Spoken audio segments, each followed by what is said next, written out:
The 2018 Champions League final is less than 24 hours away, and what a match we have in store. Defending champions Real Madrid against another of European football's most decorated sides, Liverpool. We are hoping for all-out attack and a game that will go down in history. Coming up on the show, it's no surprise that we're obsessing over that final. We've got Zidane versus Klopp. We're asking who's the best manager, who are the weak links in both squads. Oh, and a 3-time Champions League winner who's been appointed manager of Napoli in Carlo Ancelotti. We'll be getting Matteo Bonetti's thoughts on that one because he's on the show with us again tonight. Yes. And we're sorry that you're going to have to talk about Liverpool in a Champions League final. It might bring back some bad memories for you. It's like the name Voldemort, he who you shall not name. Don't mention it in my presence, please. Yeah. Who's Voldemort? Come on, read a book, Ray. Harry Potter. How many? Sorry, lads. How many Italians are on either team in the finals? How many? Not too many. What's the Netherlands doing in the 0, World Cup? 2. You can join me down here. Van Dijk, Ronaldo. So 2005, when Liverpool surprisingly beat Milan, is what you're hoping for tomorrow? Liverpool, a lucky day, and it all works out well for them? How many South Africans are in the final, Gary? Oh, here we go. Fighting talk. Last point, Gary, Liverpool weren't lucky against AC Milan. They were brilliant. Just because they were Man United's opposites. I'll give them that. Okay, so we realise there's no pairing up tonight. Everybody's against each other. Let's start by talking about Real Madrid and taking a shot at the attacking trio that Zidane will start with this weekend. Ray, is Isco in it? I'm not so sure that he will be. You know, every time I look at this problem for Zidane, it has a counterpoint. I can understand why Real Madrid might need Isco in there with more bodies in midfield because it could be the telling point. But if they go with the 3 up top in 4-3-3, I think that will probably benefit Real Madrid more than even leaving Isco out. I don't think it's going to be BBC. It's going to be Isco for either Benzema or Bale. Personally, I'd go for Bale. With the way that Liverpool are going to play, they're not going to sit back. They know they have to attack. It's going to leave space to get in behind. Bale is your man, and he's delivering. And here it is. Here it is. Here, this is exactly the lineup you say, and I agree with you 100%. This was the lineup against Villarreal. It was. But if you have a look at the thing, Isco, Ray, for me is very important because Liverpool have a high press. And when you have a team that presses you, you need somebody to help you play out. And the other thing is the weakness possibly for Liverpool is their two fullbacks. And if you have Ronaldo attacking one and Bale attacking the other, Thomas, they're both young fullbacks in experience, and these two guys are coming at you. But this what a lineup. This system doesn't allow you to do that. You're playing with 2 central strikers, and if you look at the average wins over 90 minutes, actually, Bale played a little bit in front of Ronaldo, like in a 1-1 almost. They're going to come with the BBC. The BBC in 2012, when Bale came in against Atletico in that final with that header, Bale, you remember that, and turned the game for Real Madrid. They're going to go with the informed players, and Bale is the informed player. One thing, in the last game, in the last 3 years, leading up to the final, Mr. Zidane started the same 11 that played like they did against Villarreal. But I say he's going to make that change. So you go with Benzema, no Isco, and you go with 3. You said you lose control, though, don't you? A little bit. Without Ben's right here, Ronaldo right here. You said in form.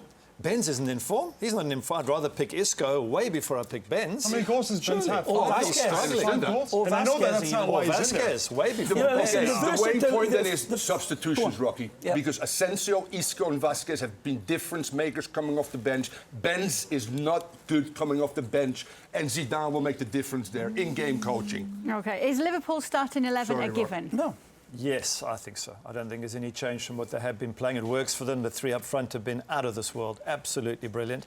Yet I still think Ramos and Varane have the pace to pick up Salah and Firmino and Mane. But yeah, that's the way it is. It's a wonderful midfield that works their socks off in closing down Real Madrid. So it's a very, very impressive team. Working's one thing, Gary, but we're in a Champions League final. You're going to need more than work rate. But you're absolutely right. These are 3 incredibly well-suited players for this Liverpool balance of this Liverpool team. You know, the thing is, let's just look at this, Mario. With Liverpool, you really know what you're going to get. You know. So Klopp has basically given that to Zidane. Liverpool have really no idea exactly how this Real Madrid team's going to come out at them. I think that with Zidane's flexibility in his tactical astuteness, really, which is what he has, because he's changed his formation up a number of times and produced the goods. All I'm saying, Mario, is that coming into this game, Liverpool's not going to be totally prepared for whatever comes out of that locker room. It's like the Coliseum, Mario. You don't know what's coming out of that flipping game when it goes up, but it's going to be tigers. Right, it's funny you say tactical astuteness, because it was even Quique Setién, the Betis manager, who said that he feels Real Madrid play with anarchy. It's a team that, because of the collective individual brilliance, can get it done. But if you actually look at tactics, how long did it take Zidane to snap out of it last year? In the first 45 minutes, they were outplayed by Juventus. At halftime, he says everyone move a 3 yards forward, and then they played a bit better. But against Liverpool, against this demonic front three, I think they're going to concede. They have 4 clean sheets in the last 26 matches. They're going to concede. This is what Real Madrid are set up for. This is their DNA, okay? When they come into these sorts of games, they've got the talent, they've got the flexibility. Liverpool are coming exactly how Real Madrid expect them. So in terms of outfield players, we're not talking goalkeepers yet. Who are the weakest links? For me, the 2 fullbacks for Liverpool, because they are young, because they're inexperienced, because they're going to come up against the likes of Ronaldo and Bale at some stage and somewhere. And what would work very well for Real Madrid, for me, is you put balls to the far post, because you've got Bale, if he plays, who's a fantastic header of a ball. You've got Ronaldo, who's one of the best in the world. And you put the right balls in from Marcelo and Carvajal to them coming over the backs of those 2 young fullbacks. I think they can destroy Liverpool. Inside of those fullbacks, Gary, is Lovren and Van Dijk. And Van Dijk especially has looked nothing less than world class. I think but Lovren's the problem. But Cristiano is a different kettle of sharks. That's why it has to be far post. It has to be away from the 2 centre-backs, over the full-backs. 44 goals, Liverpool 38 in all competitions. Since Virgil van Dijk came, they've lowered that as well.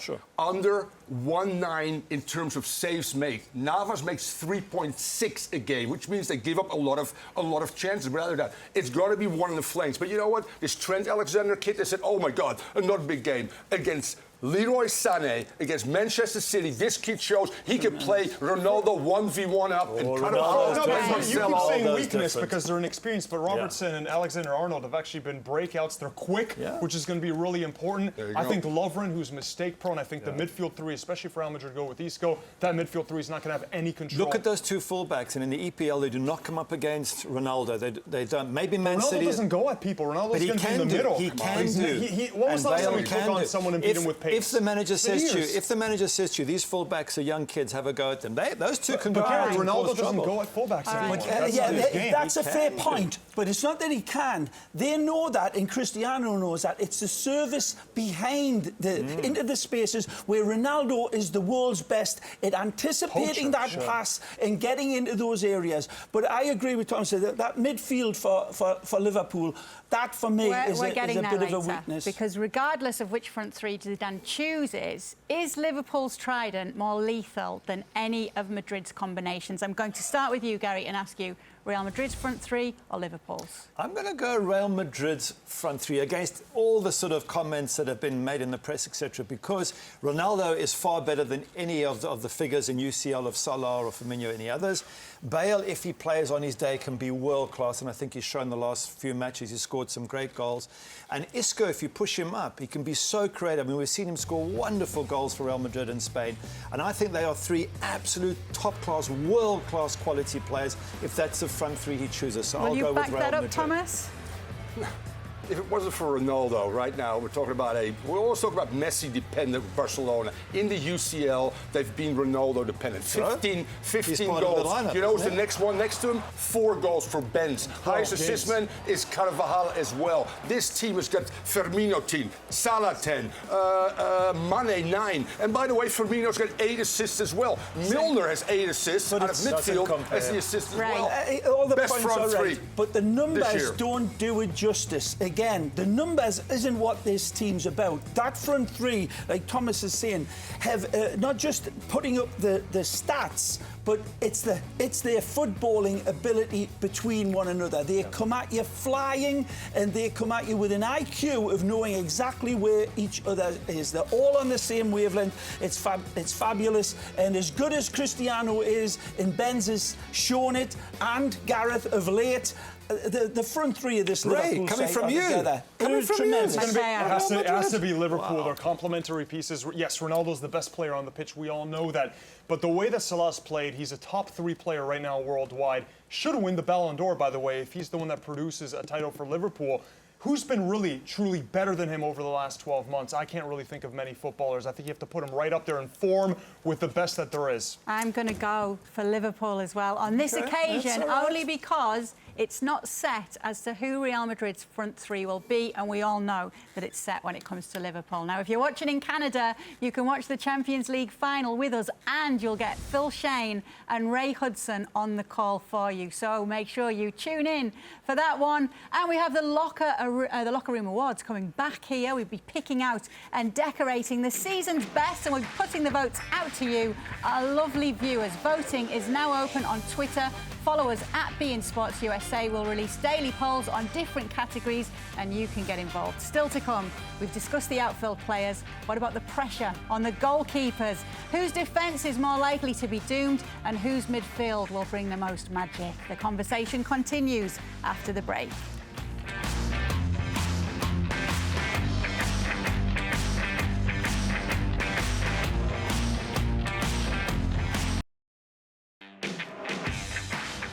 Welcome back to the locker room. Now, I know you're all going to find this hard to believe, but I have Gary Bailey as my witness. Ray Hudson actually said in the green room today just how important goalkeepers are. Yeah, I heard it. He did. I heard it with my own 2 ears. So how crucial is the role that both goalkeepers will be playing in this final race? I personally think it could be the most overlooked aspect of this game, because everybody and their uncles and aunties have been looking at this vaunted attack of Liverpool, the magical midfield of Real Madrid, the questions at both central defensive positions, especially for Liverpool. And this goalkeeping situation has been overlooked, and I said to Gary, I cannot believe it hasn't been more scrutinised, because you've got Karius, who's been doing well, 6 clean sheets as well in his competitions in this competition. Excellent, improved vastly, but is looked at as a definite a weakness, a question mark, if you like. Yeah. The lack of experience in Karius, how much is that going to cost him in a big game, like the biggest game of his life? Yeah. You know, in 90 years of living, which we all hope we get 90 years, it could be defined by 90 minutes. And just remember that. That's a 90-minute performance, and it's all on Karius, Gary. And Navas has been there, done it, and won all the cups. That's the word. It's the experience. Because he's solid, Karius. I mean, there's no obvious weaknesses in his play. But he's at 24. He hasn't got one full cap for Germany yet. Right. Whereas Kayla, 31, 76 international caps, including World Cups. Couple of European Champions League. So he's got all the experience. He's ready for this match. And what's more, he makes the crucial save. I know you're a big fan of his. He makes these saves time and time again. So one is great, one is good. And that's why, you're right, it could be the difference. OK, the first thought for many, though, in this matchup has been to talk about both teams' attacks. But we both know that both sides can score goals. Which side can defend better? This is not going to be a defensive juggernaut performance from either of the two. Release the hounds! I hounds! still have to go with Real Madrid. Yes, I know, 4 clean sheets in the last 26 matches, but Liverpool's defense is more inexperienced at this level, and they've done nothing. The fullback situation, we don't know how they're going to react in the final, going up against world-class players. The only defender I genuinely trust out of that back four of Liverpool is Virgil van Dijk, who's an incredible physical specimen, who's quick, strong in the air, has all the tools of a world-class centre-back. Do you have an opinion on this one, Thomas? Do you think there could be the defenders deciding this? At the end of the day, they play City. You know, let's just talk about the Champions League. They play Roma. You look at goals against, far superior than Real Madrid. You look at saves made per game, far superior in terms of lower numbers than Real Madrid, so they give up less chances as well, and they've played equal hard opponents. So, yes, they have 2 young fullbacks, but every time people have doubted them, they've come up. I said it again, it's against Man City. I said, you know what, Leroy Sané is going to tear him a new whatever. No, it did not happen. And these two young players will go forward and provide really attack. I'm not worried about the back four.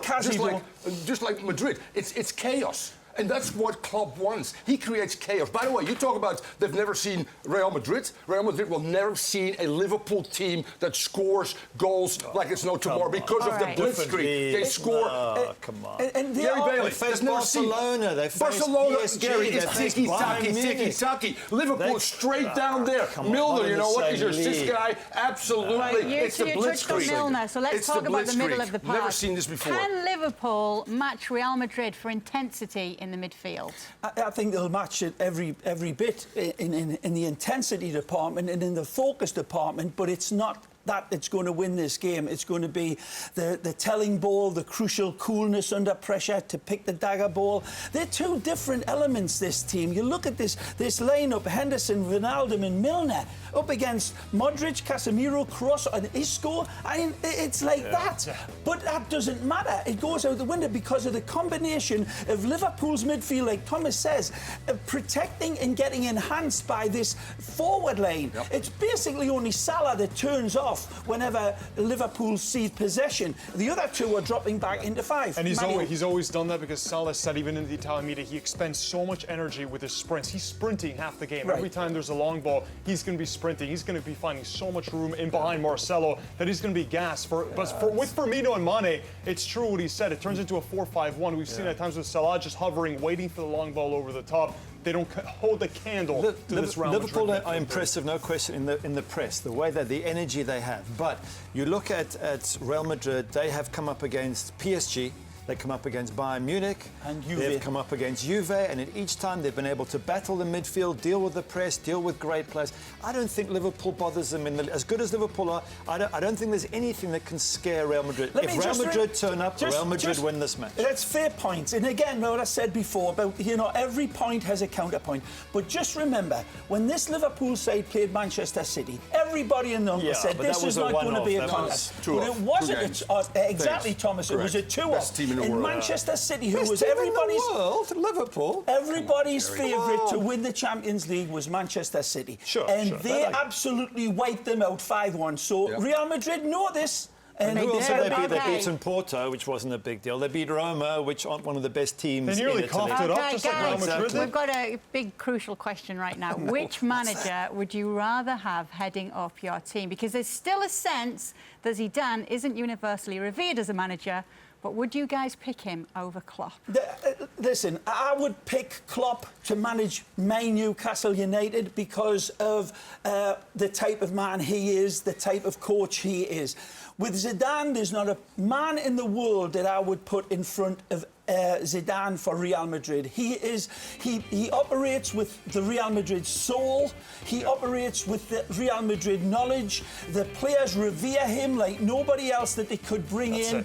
No matter who they could bring in, they couldn't eclipse Zidane. He's the perfect hand in the perfect glove for Real Madrid. For Real Madrid. So we've talked to people inside the club, inside Real Madrid, who said with Rafa Benitez, the players didn't have the same sort of respect. With Zidane, when he walks in, he carries an aura. The players listen right away. So I think Zidane's the best manager for Real Madrid. But if you're talking about a different team, I'd rather have Klopp. We still don't know what Zidane would do with another side. What are you asking? Is he the right man for Real Madrid tomorrow, or is he right for Manchester United? So let's just say your team, Manchester United. Who would you rather have, Zidane or Klopp? Then I'll go Klopp, because I think Klopp has been at different teams. He knows how to build teams. I would much rather have Klopp. But if you're asking me for Real Madrid tomorrow, I think Zidane is the perfect manager, and he's won it before. Klopp's lost it. So I think Klopp... Twice in big games, you're right. And he goes in under pressure, Klopp, having to try and perform. Saying that... They're not supposed to win this game, so they'll go without pressure. And one of the great things about Klopp is he takes the pressure away from all those players, and they can go out and do what they do well over 90 minutes, and the blitzkrieg is on. By the way, under 10 seconds, they score goals. Better than any other team. Less than 8 passes to get to a goal. More than any, or less than any other team. Hang on, that's why the blitzkrieg is there. Who are you going for? I'm going for Liverpool. All right, well, you're going for Jurgen Klopp. And for Klopp. All right, Major League Wrestling, Friday nights on beIN Sports. Fun and wild entertainment that's not to be missed.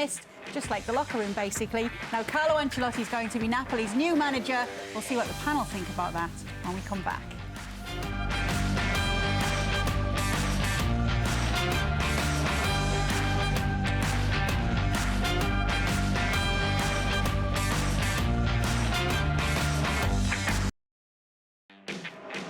This segment is brought to you by Modelo Especial, brewed with a fighting spirit since 1925.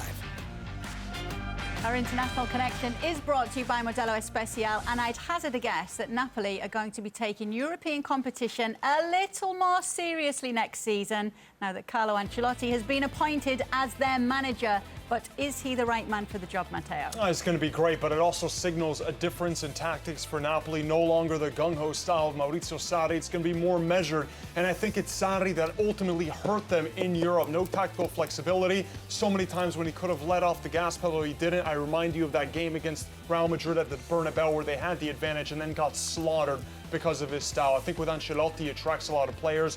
He's revered, he's beloved in Italy, and he'll be one of the main selling points when they're trying to bring over players like Arturo Vidal. We've heard Benzema, Suso. This is going to be a change for Napoli. It's not going to be the Napoli of old. OK, back to the burning question now, because we've got to end the show. Who's going to win the Champions League final? I'll start with you, Mr. Bailey. I'll give Liverpool their due. They've played very well up front. They'll score. But in the end, Real Madrid are far too good. Okay, it'll be 3-1 or 3-2 to Real Madrid. Rungan. This will be a Steven Gerrard, Xavi Alonso, character kind of performance. Liverpool's going to win it 5-4 in extra time. Matteo. 2-1 victory for Real Madrid. They concede first, score 2. Yep. Ray. La Liga's third-place team, champions again. Vámonos! I don't know if I believe what I'm saying, but I won't go against Real Madrid, so I'm going to pick Real Madrid for this one. But I don't know how I feel about it, to be honest. I've said it from the beginning. Oh, my God. So I'm the only one in the green room that told me you were going with me. Okay, I was, and then I realised that I'll never be able to answer for myself if I don't go for it. Listen, make sure you still tune in tomorrow. Obviously, you've got Ray and Phil on the call for that one, the Champions League final. But the three of us, Gary Bailey, Thomas Rungan and myself, will be on the Extra still tomorrow evening, looking back on all of it. The same applies for Sunday. The Extra will still be on air. And back on Monday, well, we have a lot to talk about, including the 2018 Champions League winners. See you then. Thank God Ancelotti's back. The Christmas tree.